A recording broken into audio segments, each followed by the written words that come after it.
And the power could stay on in Illinois' nuclear power plants after House representatives pass an energy bill. The bill goes back to the Senate Monday. That's the same day Exelon says it will run out of fuel at the Byron nuclear plant. Alexis Carpello spoke with officials today on the fate of the plant. Alexis?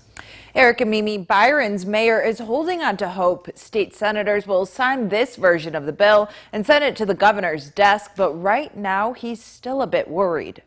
It's not a true relief yet. It raises some hopes. It'll be down to the wire as Exelon threatens to decommission the Byron nuclear plant without a new energy bill. City of Byron Mayor John Rickards says despite passing a bill last night in the House, the city is still on standby to see if the plant will really be saved. So we're still sitting here kind of waiting because this is good news, but it's not great news yet. It hasn't really changed the emotional position, at least of the folks I've talked to so far. People can see it happening and people can see it still failing. In some ways, it doesn't change anything because we still don't have an answer. Monday, state senators will make the call on the bill. Governor Pritzker has said he'll sign, but it's not without local debate. The 45th District Republican Senator Brian Stewart wrote on his website the energy bill is not friendly to nuclear power. But 34th District Democrat Senator Steve Sodelman is confident it will pass. At the end of the day, this is our future policy when it comes to energy in this state, and there's a lot of benefits for a lot of different stakeholders, a lot of different people across the state. And if those plants close,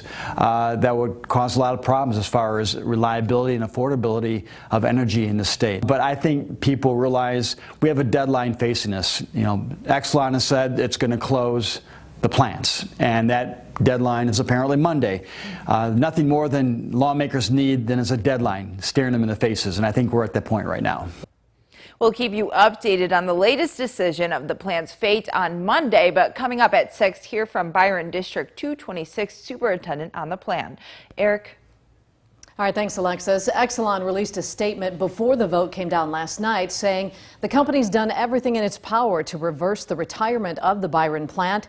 It goes on to say next Monday, quote, is the day we will need to either commence work on refueling or begin the process of permanently defueling the plant and removing it from service. There is no option for extending that deadline past Monday.